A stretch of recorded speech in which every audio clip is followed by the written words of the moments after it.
Hello, dear friends. What a blessing to be with you today. Here we are for another study of one of the chapters of the book Green Light by the Spirit under Luiz through the mediumship of Francisco Cândido Xavier.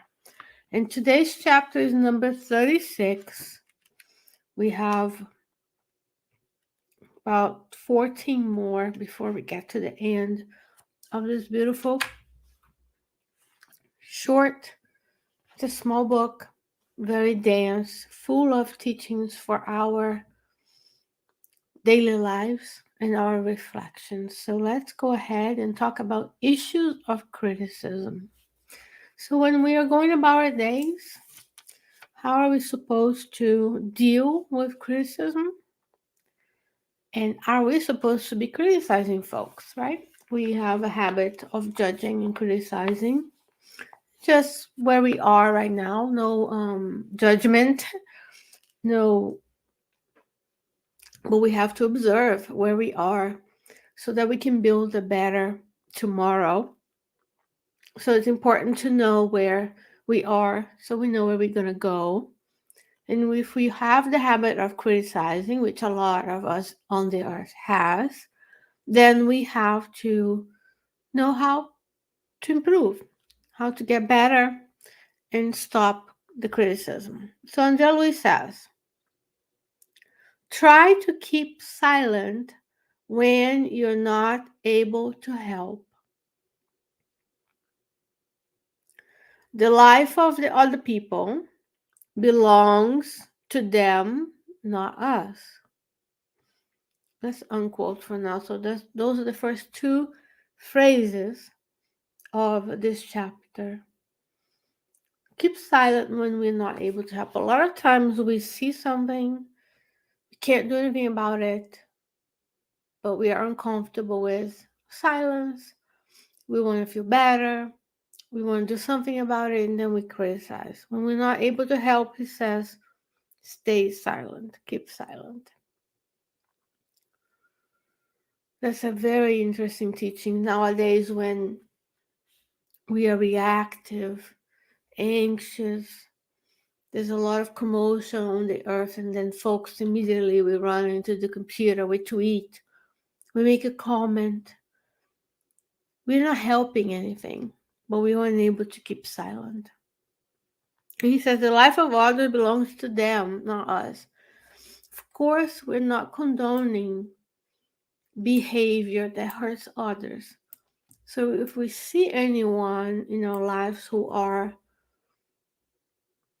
hurting other people, harming themselves, um, engaging in illegal activities, we need to seek help in authorities who can deal with that.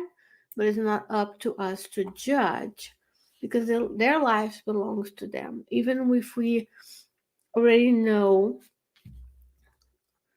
they have the right to make those choices as much as we do. I guess I always bring it back to us, right? We ask, if I was doing something, going about my day, my life, would I like someone to come and criticize me? No. Therefore, I extend that behavior to others. I do unto others what I would like them to do to me. He will continue, quote, I should understand that somebody else's mistakes today could be my mistake tomorrow. While on the pathway of improvement on the earth, we still carry our human nature. So, what we criticize today, even when we're not able to help, could be something we do tomorrow. So, today I see flaws, most likely is because I see that flaw in me. I also see the lack of something in me, and then I look for that lack in the environment around me. But it says people are making mistakes. And I'll go one step further. Tomorrow, he says, we can be making the same mistake and we would appreciate not being judged or criticized. But How many of us can actually say that in a previous life we have not committed the same error, right? A lot of times we criticize something, it could be that we still don't forgive ourselves for the actions taken a long time ago.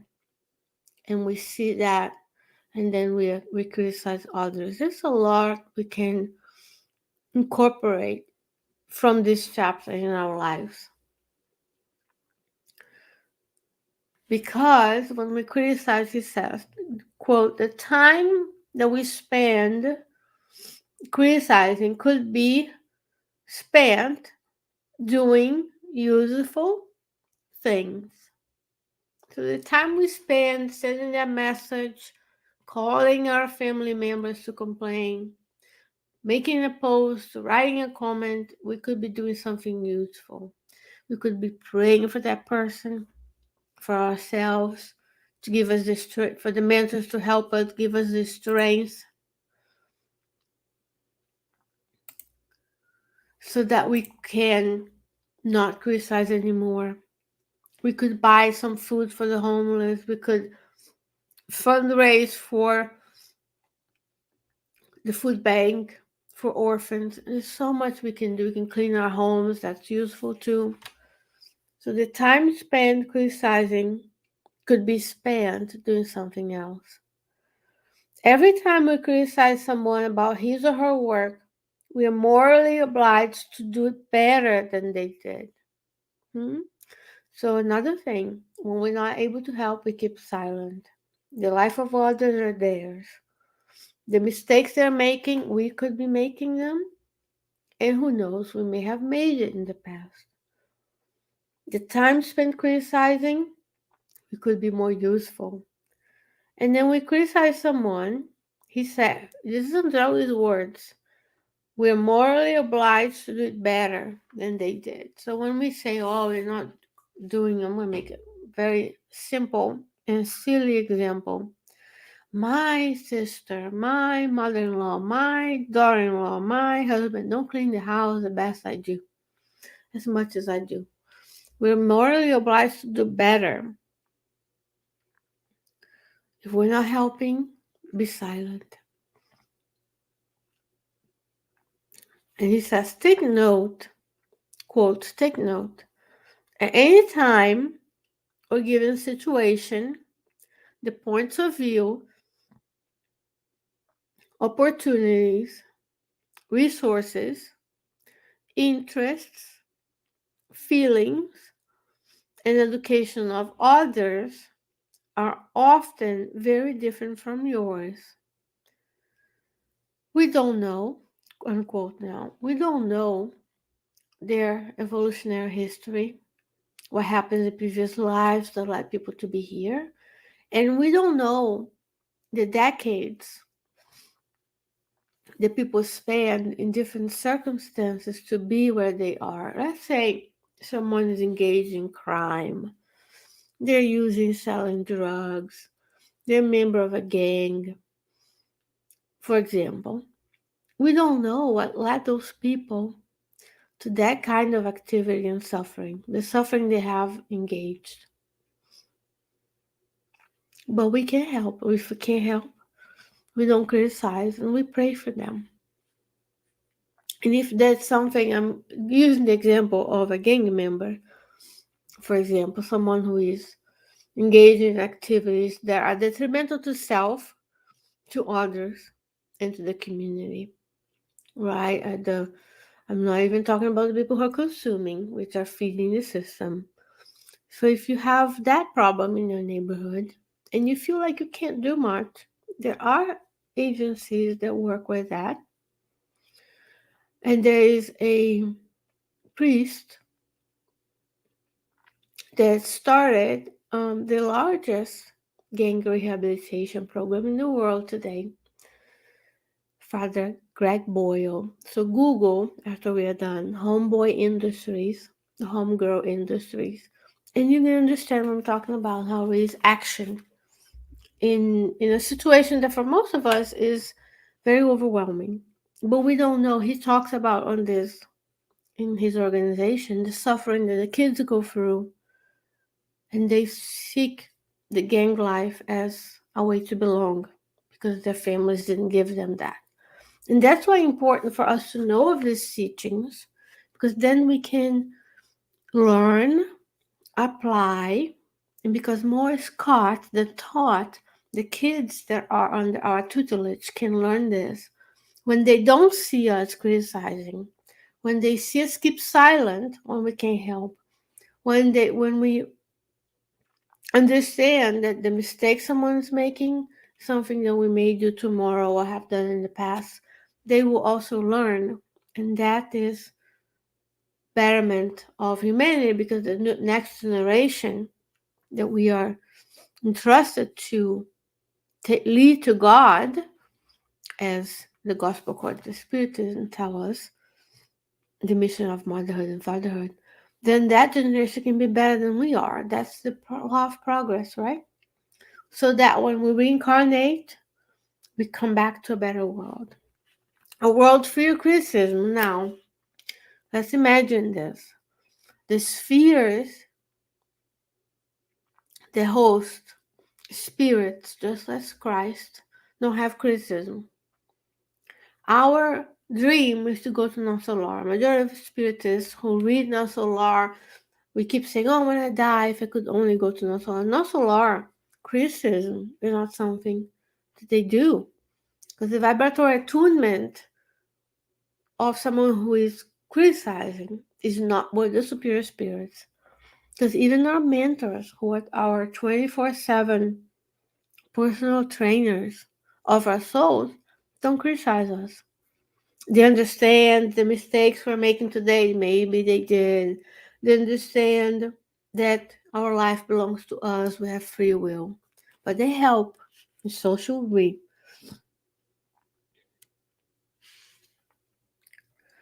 He says, criticizing does not help because the work of a creature is what determines its value. It's about our actions. Behavior is a language. Behavior shows you our actions and what we do, how we go about in the world. Shows us what we value. When we say we value the teachings of Spiritism, but we criticize, that's misaligned. When I say I value Spiritism, but I don't make time to go to the center for an hour every Sunday or Saturday, then my values are misaligned. So my work as a person shows my value. And I'm not talking about work as our profession. Because work, remember the law of work in the Spirit's book, is any useful activity. The things that we do that are useful to others, they're useful to society. Because the selfishness that we still have will be lessened with time. So we can move on in our progress and the progress of the world. He says, she or he who helps, she or he who loves, helps, and forgives always. Do not condemn, bless. And remember, often a hammer is enough to destroy what took centuries to build. Unquote. So when we criticize, which we're not going to do it today the challenge is go the whole day without criticizing yourself and others around you. It's a very tall order because it's ingrained in us. We always want to have an opinion. We want to say we can do better. Our egos are fragile, so we want to say we are better than others. We do it better, we do it differently. So today is, if we can't help, we stay silent. Someone's making a mistake, you think, what if I did that mistake? Would I want the criticism? No. The things we do, our works, our actions, our thoughts, our behavior in the world shows what we value. So I hope that you value the teachings we are receiving together. Remember, the hosts are like you. We are learning like you. Even though the ones who think we know best, we're still learning. So the words of Luiz today, may they inspire us. A very peaceful time, a time where we go around spreading the good news of the cross with our actions, with our thoughts of goodwill to others. And today, between now and next week, we'll refrain from judging and criticizing ourselves and others. Dear friends, do everything that we need to spread this good news by sharing, liking, subscribing. And between now and next time, God willing, I'll be back with you next week with another chapter. Until then, stay well, stay safe, and I'll see you soon. Bye bye.